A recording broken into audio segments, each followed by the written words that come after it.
Attention Deficit Hyperactivity Disorder, or ADHD, is a chronic, complex neurodevelopmental disorder that affects a child in multiple ways, including successes at school and relationships. ADHD symptoms vary by individual child and can be difficult to recognize.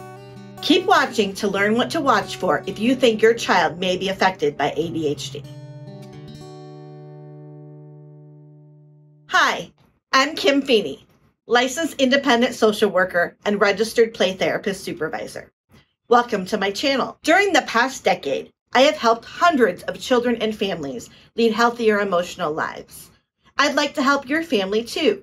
So hit that subscribe button and the bell to be notified weekly when new content is released. Today, we are discussing ADHD, a condition that affects over 6 million children in the United States. The average age of diagnosis is 7. There are 3 subtypes of ADHD: hyperactive impulsive, inattentive, and combined. Symptoms vary by age, gender, and of course individual, and they can change over time. The symptoms must be present across settings such as home, school, and community. The hyperactive impulsive subtype includes difficulty sitting still, fidgeting, or restlessness. Frequently, more boys are diagnosed with this subtype. I have seen these kinds of kids in play therapy. They are constantly on the move. A popular accommodation for this is to provide wobbly chairs or yoga balls for children during school or homework time. Another sign of this subtype is constant talking. Their behavior is very self-focused,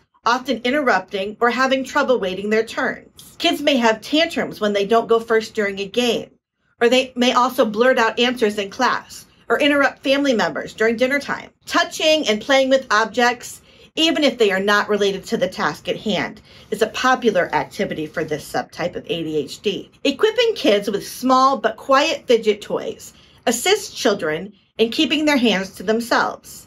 I have seen kids' listening focus skyrocket when their hands are otherwise engaged. Finally, these kids have difficulty engaging in quiet activities. Reading, studying, or sitting is a struggle. Allow them to have quiet, calming music going on in the background. In addition, practicing meditation, starting really small, even just 30 seconds a day, will slowly increase their abilities. If you're interested in more suggestions to shift your parenting to better communicate with your child with ADHD, grab my guide to ADHD parenting with the link below in the description. Next, we will discuss the inattentive subtype, which statistically impacts more girls. Missing details and being easily distracted is common of this subtype. As previously mentioned, providing fidget toys as an option can increase listening focus. Kids with this subtype are bored easily, and they will frequently switch activities.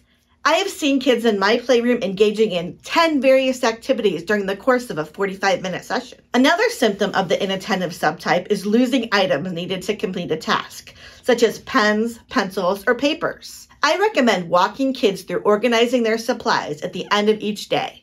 Slowly, over time, this will become a daily habit for them. Difficulty organizing thoughts and being slow to process information is also common with these types of kids.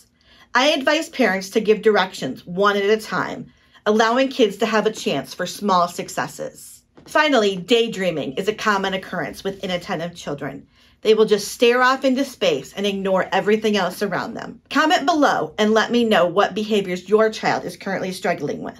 Our last subtype of ADHD is the combined subtype. Children with this subtype have symptoms from both of the above categories. Most children with or without ADHD experience some degree of inattentive or impulsive behavior, but it's more severe in kids with ADHD. However, accommodations can be made to help these children in succeeding. Don't be afraid to reach out to your physician or a mental health professional if you feel your child needs special assistance.